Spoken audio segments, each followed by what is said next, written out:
Today on the show, we learn all about the St. Anthony School.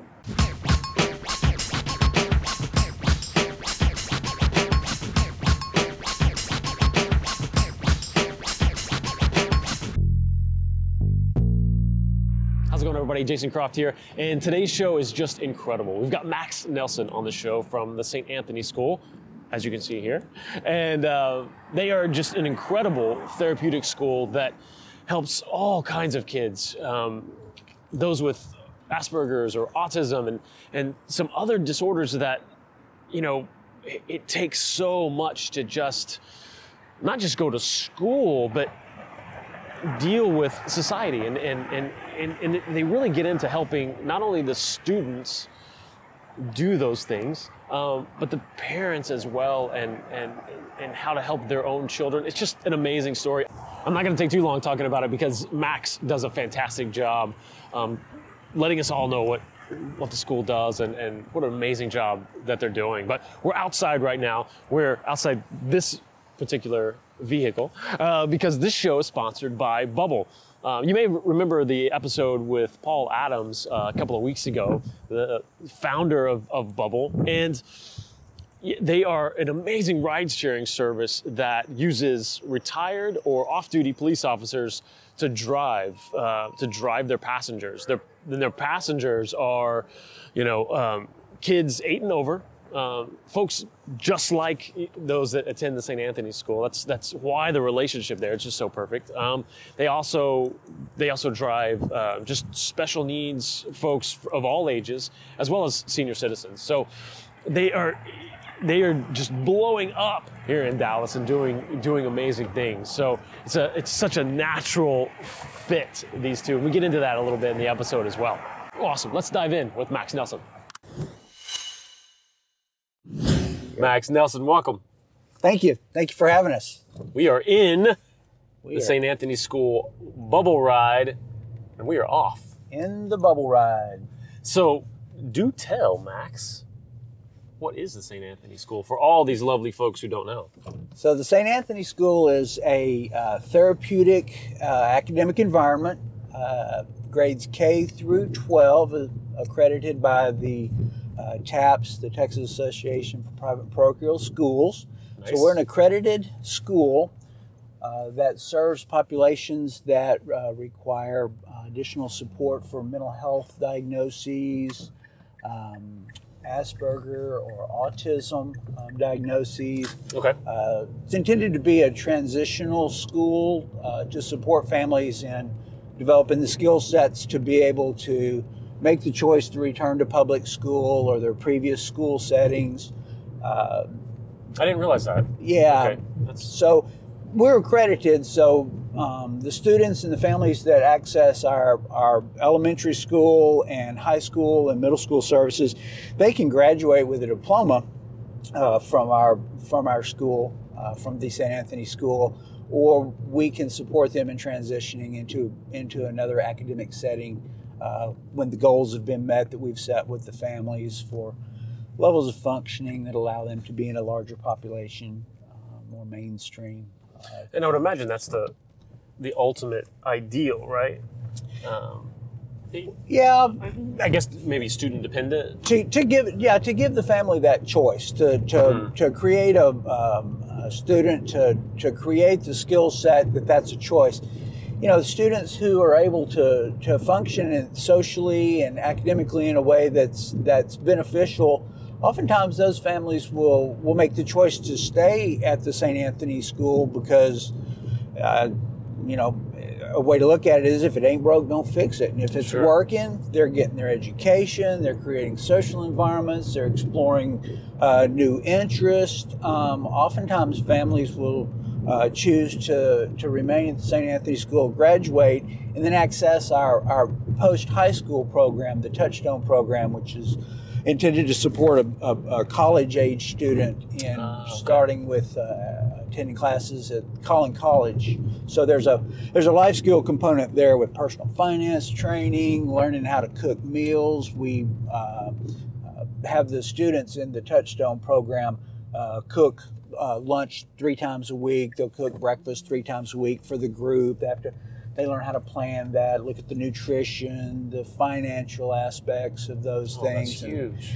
Yeah, yeah. So the high school graduation is not the end of development. We just know that development continues for many years after that, and that additional support's really been helpful for a lot of these kiddos not to have a choice, not to just go home and lay on mom and dad's couch and play video games after they get a high school diploma. And that's the intention, is to create that level of support. That's wonderful. Yeah. What is your official role there? I am the Director of Counseling Services, so I oversee, I participate with Tony in the admissions process, looking at, we meet with the family and talk about our school and the student's needs and the family's needs, and then the student can come visit for half a day to make sure that we're going to be able to support this family. And then I oversee the services and communication with outpatient providers, outpatient psychiatrists, outpatient therapists, pediatricians. If we're worried, if we have concerns about any kind of medical concerns, I coordinate, make sure that all the information's flowing. We also utilize SMU graduate students who are completing their master's degree in counseling. So I oversee the interns who work with our students in at the school to interpret testing. We do treatment team where we discuss the students' progress with the other professionals at the school.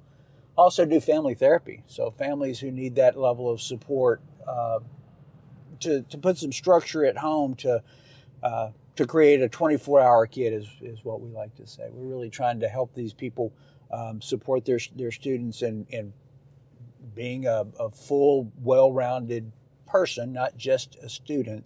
Oh, yeah. But to get some interest outside of school too. So that's my role at the school. I came from a hospital setting. I worked at an inpatient hospital for 20 years before this, and what brought me to this was the growth potential, and to watch students and families grow for a longer period of time is really exciting. And the growth of the school, the amount of students that we're able to help is very fulfilling for all of us that work at the St. Anthony it's gotta School. be. Yeah, That's amazing. Yeah. So, give me a little history on the school. When you mentioned Tony, who is he for these folks who don't know, and what is where did the school come about and everything? Okay, so Tony Cinquepalmi is the executive director and owner of the school. He founded the school in 1998. February of 2018 will be the 20th anniversary of the school. Oh, that's fantastic. Yeah, and so Tony is a mental health professional too. We actually worked in the same hospital 23 years ago for a brief period of time. We worked together, and so Tony wanted to help adolescents and children, so he started working in other private and therapeutic schools in the Metroplex, and it just wasn't what he envisioned it to be. He didn't see kiddos really meeting their potential, so he just kind of opened up his own school. And so now he's able to execute the growth aspect, the therapeutic aspect, in a way that really promotes growth, not just the academic setting, but growing as a person. Yeah. So for 20 years, the St. Anthony School has been on the campus that it is on now. So that's the founding of the school, and there's a certain vision that he has about completing people, and that's what these students are getting, is a 24-hour kid we're trying to grow. So the school part of it is initially a secondary. He oftentimes says, I didn't get in the school business to do academics. I got in the school business to help kiddos learn how to be productive participants in society. Yeah. So he founded the school to be about 70% therapy and about 30% academics. That academic percentage goes way up once a student learns the social aspects of how to be in a school setting and how to tolerate the irritants that we all have to learn to tolerate in life, and do that in an effective way. So that was the vision. That's wonderful. And does it kind of run the gamut amongst your students, folks who have been in school already and then just starting with you, and does it kind of all over the place? So our students come from a really wide variety of previous academic placements. We have students who have been homeschooled for multiple years, and so the social growth aspect will be their primary function, because they just haven't had enough of that practice. We have students who will be returning from therapeutic boarding school or wilderness residential environments. We'll have students who come from other private schools, and they just need an extra level of support. So that's us. So we have students whose parents were unable to find something like the St. Anthony School in terms of the interventions in other cities, and have moved to Dallas from Atlanta and California, Louisiana, East Texas, either permanently or for a period of years, and just to go here, just for their student, just for their child to get that developmental support for them to be able to, return to where they used to live, or those kinds of things, because it's a lot different in terms of what the focus is, because we really want to work on developing that academic, the ability to be in an academic environment with these diagnostic categories that we work with. It's oftentimes really tricky. Yeah. And it takes an outpatient team. Certainly medicine can be a support for them, outpatient counseling, outpatient social skills groups, in addition to what we do at the school from a counseling standpoint. So, and it seems to be, like you touched on this a little bit, but it seems to be as much of an education for the parents as it is for the students coming through. Absolutely. But if you keep doing the same thing over and over, you're going to get the same result. And oftentimes for the parents, the fear-based parenting of oh my gosh, how do I support my own flesh and blood in healthy development, because it's not working real good, and the school's calling me every day, or my students not exploring their interests, or whatever that is. So supporting these families in the fear of it all, and how handicapping that can be, and how petrifying that is, and how paralyzing that is as a parent. So just as an example, I've got a family that I see at 9 o'clock every Thursday, and I've been seeing them for the last month, and will continue for the next at least 2 months while their student, it's an elementary school girl, while they adjust their parenting. Medication interventions are happening at the same time.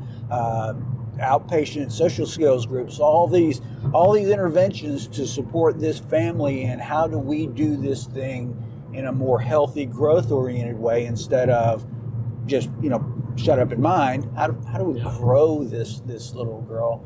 So do a lot of outpatient, do a lot of family therapy for the families. So that's a really key component. We look at there's 3 prongs. This process includes, there's a family intervention, there's the student intervention, and then there's the school's intervention. So without all 3 of those parts being involved, it's draining. The student really never gets a full set of what this thing looks like, what health and growth looks like, and for them to be comfortable with it too, that okay, it's all right to be a little different. It's all right for me to say what I think about things.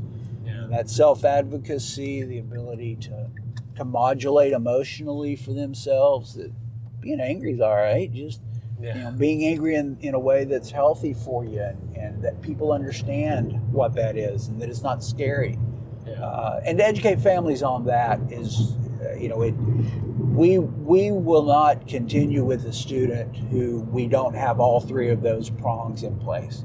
If we don't have all three, we'll let the family know with a lot of love that, you know, this just isn't the place, and we'll help you find the place, but we're not just going to warehouse. We're into growth, we're into development, and that's, without all three of those, that's a tough road to hoe.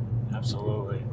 So going back to the founding of this, and really kind of the business of this school that has to be there as well, it's to hear you describe it, it makes even more sense that folks from the medical profession came in and started this school. From my initial, you know, when you first hear that, it's like, wait, what? Right. What is that? How does that work?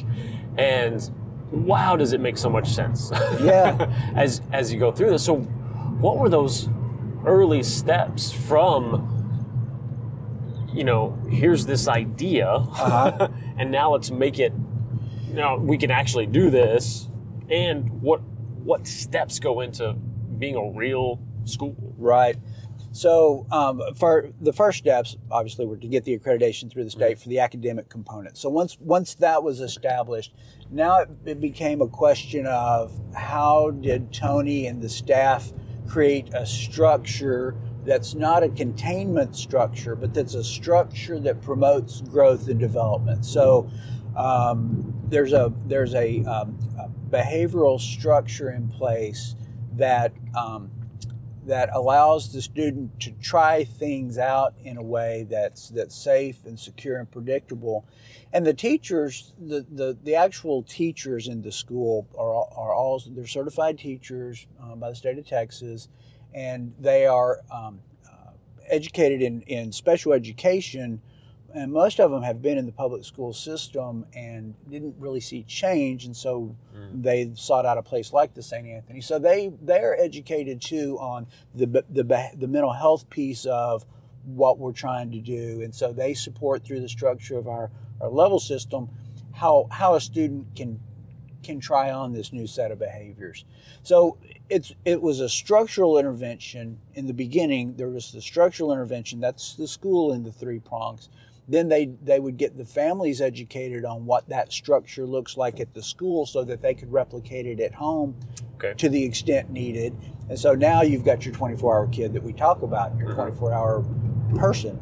So it was initially there was a nice, neat little structure created that Tony had developed through his years in the hospital, through the other schools that he had worked at, through the public school system. He took what worked and what didn't work and formalized it into, we call it the level system. So that was the initial pieces, was the family intervention, the structural intervention with the level system, and then the education of the teaching staff on what the behavioral health side of this thing is, what the goals are with it. So when we meet with a family, one of the key components is that next step. So before we meet with a family, we've already set some goals that we want the family, that we want to introduce the family to. So this isn't about what we're doing right now. This is that next step on how we get y'all the choice, how we help this family develop a student that now they have a choice about school settings. They have a choice about public. They have a choice about another private school. They have a choice about homeschool. It's not a, I have to. Right. So we want to support this family in doing that, and that's the structure that Tony's created through the 20 years. That's great. And so, speaking of goals, what are the goals now for the school in growing and expanding? So our growth as a school is we 3 years ago purchased a building that can have approximately 120 students in it pretty comfortably. Okay. So that's K through 12. And what are you sitting at right now, student? We're at 80. Okay. Fluctuating between 80 and 82. So that's where the school usually is census-wise. Now, we've also introduced the Touchstone program, which is the college support level. So that's an academic track for post-high school students. We also have a non-academic post-high school track, which is vocational education. So same program as with the academic secondary education or college education, except that they're not pursuing a four-year degree, but they're looking at certifications in vet tech, welding, construction management, those kinds of certifications. So same thing, you get your high school diploma, don't go sit on mom and dad's couch or live in their basement forever. Right. We want you to be a productive tax-paying citizen. So we take them to Collin College. We sit in the building with them. If they become anxious in class, we're sitting outside the class, one of the staff members from the school. Really? We're able to help them work through their skill set to be able to return back into the classroom, complete the day. They get an organizer. I've got this class on this day, this assignment's due. I'm cooking lunch at the school on whatever day that is. So this ability to plan for myself, advocate for myself, modulate, do executive functioning, continues. Those developmental skills continue after high school, even for not our students, for all students. So there's the academic component with that Touchstone post-high school, but there's also the vocational piece that we're promoting. We're partnering with quite a few organizations now for our high school students. In fact, yesterday our high school seniors went to the Salvation Army in Denton and prepared the shelter for the cold that just blew in, getting the cots set up, preparing the beds, talking to some of the folks who are using services there.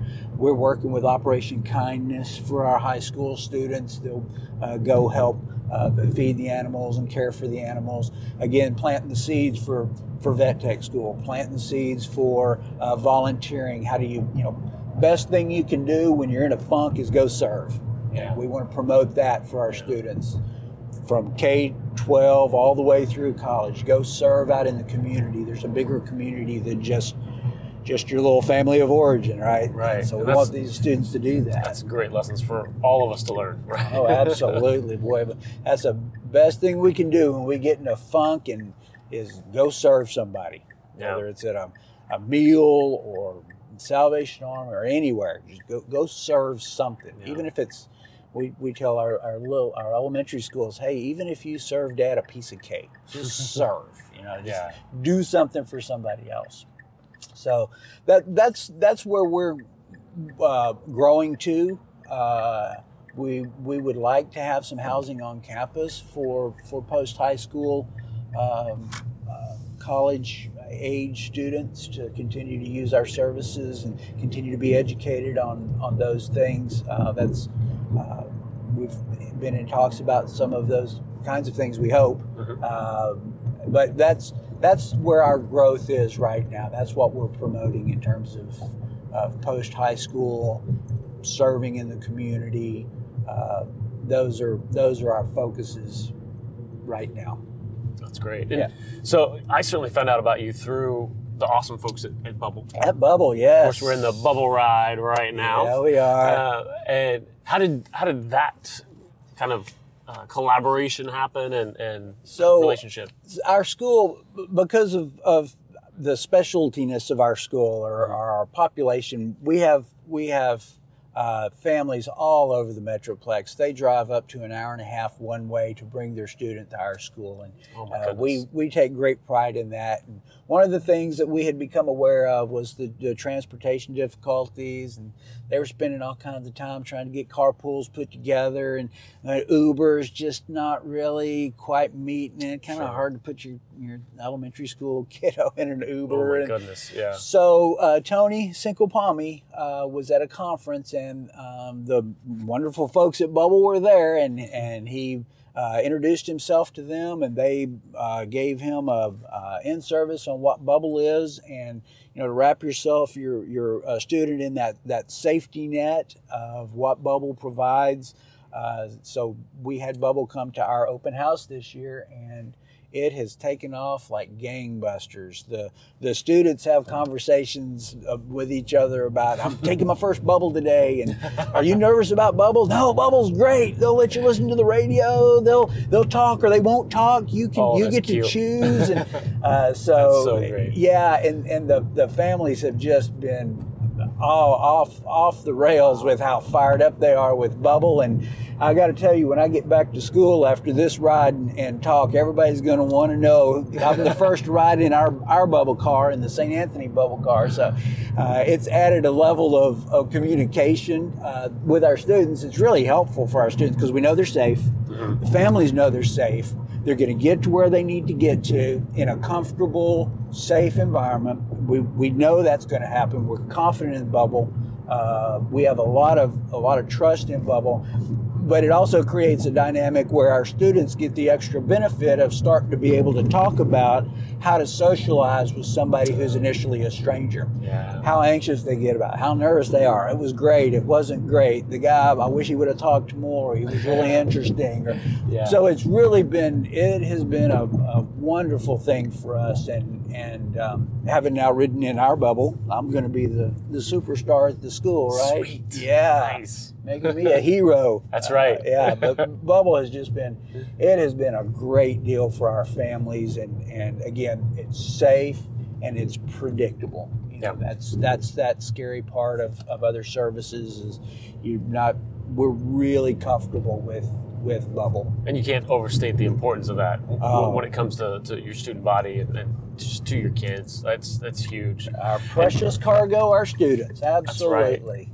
That's right. I just honestly, what you folks are doing is just life-changing for so many people, and I'm just thrilled to be able to share your story with my audience and get that out. What can my audience do to help spread the word or help or anything with the school? Yeah, we have a lot of, certainly one of the things is if you're aware of any volunteer things, any agencies, certainly let us know if you have an agency out there or you have a program out there that you could use some volunteers. We're looking for things for our students to be exposed to. We would love to talk to you about partnering on something like that. We have a website. Certainly go to our website and look at what we do.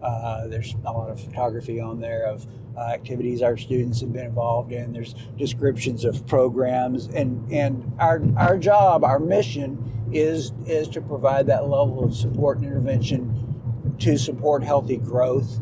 And so if y'all have anybody out there has somebody they know that has a child that may need that, as a student that needs that, maybe struggling in school, not able to stay in the classroom, certainly give us a call. We'll be more than happy to educate you on what we do, how we do it, and if we're not the place, if we're not a good fit for you, we would love to support you in finding that place, because every time we talk about a student, it ends with the question, what's best for this student? Yeah. That's our goal. We're not a not-for-profit agency, so we don't have a board of directors. We have to run things through. There's the founder, Tony Sinquapami, myself as director of counseling services, director of academics, and if something needs to happen, the three of us put our heads together and it happens. There's not red tape, so we can move forward. That's awesome. Just give us a call. We'll be happy to tell you about our what we do, how we do it. We'll be happy to show you around, take a tour. We're really proud of our students, and we would be proud to help you access services with us if it's appropriate. If not, we certainly point you in the right direction. Max, thanks so much. Yeah, thank you for the bubble ride. I'm the superstar now. That's right, celebrity. Y'all give us a call. Let us know if we can help you find out if we can support your student in growth. Wonderful. Super. Thanks so much. Thank you. Thank you so much for checking out the episode with Max here with the St. Anthony School. I'm blown away with what they've accomplished over these last 20 years and this not just school, but this whole organization that they've put together it's phenomenal. I mean, I keep meeting these amazing folks, doing this show and I guess getting purposeful with that, trying to find more. And I still get amazed that people are in this world doing this kind of good on a daily basis. And I admire that so much. So definitely reach out to the school. Their website is thestanthonyschool.com. That's thestanthonyschool.com. Phone number's on there. Definitely reach out to them if you're in need of what they offer, and certainly of those volunteer activities that Max mentioned. It'd be a great help for them. And thank you so much to Bubble for sponsoring this episode. They are a great service. We got to hear about them some in the interview as well. And these two entities coming together is just a perfect match. So I appreciate you, Bubble, for sponsoring this episode. If you like more episodes like this, make sure you subscribe here on YouTube. And if you're listening on iTunes, subscribe there. Leave us a review, if you will. It helps us get found in the whole iTunes ecosystem really quickly. And we'll see you on the next one. It's Saturday night. It was Saturday night and I'm feeling kinda silly. Winter coat on cause the air was chilly, but I'ma make my way out to the record spot. Gotta find some new breaks for the beats to rock. I gotta come with the flavor like some lifesavers. On now and later's Dr. Beat Maker. If I'm a player, it's like a tape deck. And if you miss the gig, then take a rain check. Stacks of wax piled high to the ceiling. Need a U-Haul truck if I would think about stealing, but it's not my steed, so I commence with the digging, no kidding. Something that'll keep the beats hitting what I'm getting. So much to choose from.